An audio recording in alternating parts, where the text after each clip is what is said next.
Bedi, and you're watching an exclusive interview with me done by Faridoon on Hungama on my book, Stories I Must Tell, The Emotional Life of an Actor.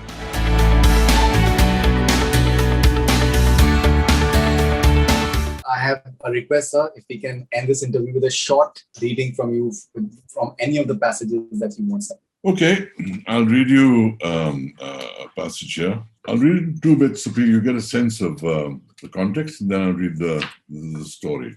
Sandokan appeared in Italy as suddenly as a thunderstorm. No one knew where it was going to be broadcast. I've described that already in my earlier interview, saying that Titanos, the minute they got the film, they broadcast it. And Sandokan exploded across Europe, breaking all viewership records that lasted for decades. The Sandokan title song played in every radio station, blared in bars, rocked every discotheque, and rose to the top of the charts. People sang it wherever we went. Fans soon figured out where we were staying and swarmed around the Excelsior. Policemen battled screaming fans for days to keep traffic moving in front of our hotel on Via Veneto. So, when we were there, amidst all the media frenzy, etc., this is what followed. One morning, we received news that put our tempers to the test. Cecil De Mello, the manager of Air India in Rome, conveyed an invitation to dinner from Gina Lollobrigida. It was a huge honor. Delighted, I thanked him profusely. In the mid-70s, Gina Lollobrigida and Sophia Loren were the most famous Italian actresses in the world. At the time of Sandokan, Gina was a certified global diva. Parveen and I were thrilled to be invited by such a big star. All the roads lead to Rome was a popular saying of old. That night, the roads of Rome all led to Gina's exquisite villa. It lay on the Appian Way, the most important road in historical Rome. We were to meet a gathering of friends at her place before she took us for a private dinner at an exclusive restaurant in the city. The evening with Gina started badly. From the moment Parveen and I were ushered into her sitting room, decorated lavishly with sculptures and oriental paintings, she ignored Parveen. She steered us from one group of friends to another and spoke only to me. I tried to include Parveen, but it didn't quite work. Gina talked of her love of all things Asian. Sandokan's Malaysia she gushed reminded us so much of the Philippines, which she adored. I could feel Parveen's anger rising, but I didn't want to be rude to the legendary Gina Lollobrigida in her own home. Things didn't get any better as we left her home. After cocktails at Gina's, we headed into Rome along with Cecil De Mello to a restaurant whose name I forget. It had a classy ambience with small alcoves and private tables and chairs. A band played ballroom music near a dimly lit dance floor. Parveen and I were ushered to our table and seated in front of Gina and Cecil. The dishes were suggested by Gina and the wine proposed by the maitre d'. I wanted to talk to her about her profession. People always compare you with Sophie Loren, don't they? I said. Gina exclaimed with a laugh. It's like comparing a vulture to a dove. Cecil laughed aloud and said, you must see Gina's India room in our house. Gina agreed with an instant smile. We must go there after dinner.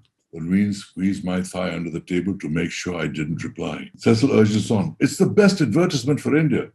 I smiled enigmatically. Let's dance, said Gina, taking my hand as she rose from the table.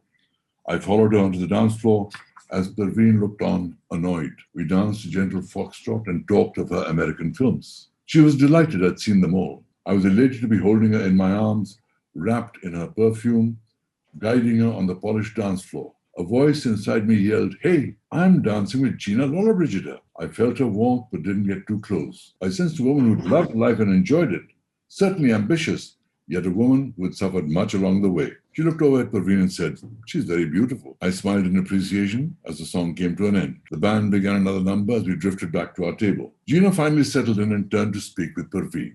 And you, my dear, what are you doing here? She said with the air of a queen. Following the star? I was too surprised to react. It was an undisguised attack by a star I admired on a woman I loved. How was I to respond? I was being dined by the legendary Gina Lollobrigida, and she'd pissed off my woman. Parveen replied, sharp as a razor, quick as a rapier, before I could think of anything. No, my dear, she said with a deadly gleam in her eye. I'm with my man, because I have a man. Oh, gasped Gina in surprise. She's clever. This one is very clever. Parveen turned to me with a look I'd recognize as lethal. Let's dance, she said, rising. It was an order not to be refused. We were the only ones on the floor. We did a gentle foxtrot. I felt the tension in her body. Her dancing was mechanical. How could I make peace between the two women? Both were stars. Both had sensitive egos. I tried to hold her closer, hoping it would calm her. It didn't work for long. She nuzzled closer and dropped a bombshell in my ear. I'm leaving. Leaving the dance floor? She pulled back and said, no, I'm going back to the hotel. I said, you can't do that. If you leave, I'll also have to leave. You know that, right? Do what you like, she said firmly. I'm leaving. She put me in an impossible situation. I tried to defuse it. Look, I'm sorry Gina was rude to you. She shouldn't have done that. But you gave it right back to her. Did you see her expression? I don't give a shit about her, said Parveen. I'm leaving. You can't just walk out of dinner with Gina Lollobrigida. She looked at me and said, I can. You do whatever you want. I could see she'd made up her mind. I made a last desperate attempt. Please don't do this to me. Look, Gina's jealous of you because because you're young and beautiful. She wants what you have. Cut her some slack. She feels threatened. Think of it as a compliment. Don't even try, baby, Parveen said with a thin smile. She may be important to your career, not to mine. I've had enough. I'm leaving. I followed Parveen back to the table, and Gina welcomed us. Ah, she gushed. Did you enjoy your little dance? Parveen was reaching for her bag as I bent down to give Gina the news.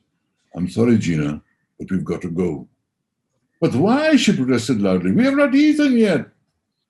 I spoke to her politely as Parveen walked away. Forgive me, Gina. I have to leave. I hope you understand why. No, this is not right, she objected loudly. Dinner is coming just now. Diners on the other tables developed great interest in her. Cecil looked aghast. Good night, Gina, I said apologetically. Thank you for your hospitality. I walked out in Parveen's wake as Gina continued protesting. Our dinner with the international diva had come to a sudden and inglorious end. I think that's an amazing way to end this conversation. So thank you very much, sir, and congratulations once again for this wonderful book. And I'm sure that it's going to be talked about in a huge way. And I personally would love to see Sandokan on any like OTT platform in India. And I'm sure that this book deserves quite a few web shows, not merely one. I think it ideally should. I'd just be happy if every reader of books read this book, because I've written a story, I'd like it read, I'd like people to know.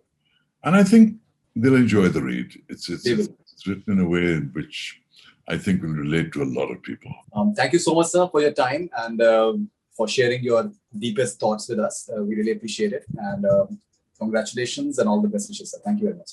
Thank you so much, Faridoon. Thanks for being so kind to me and giving me such space to talk about my book. I'm most grateful. Thank you so much, sir. Thank you very much. Thanks a lot.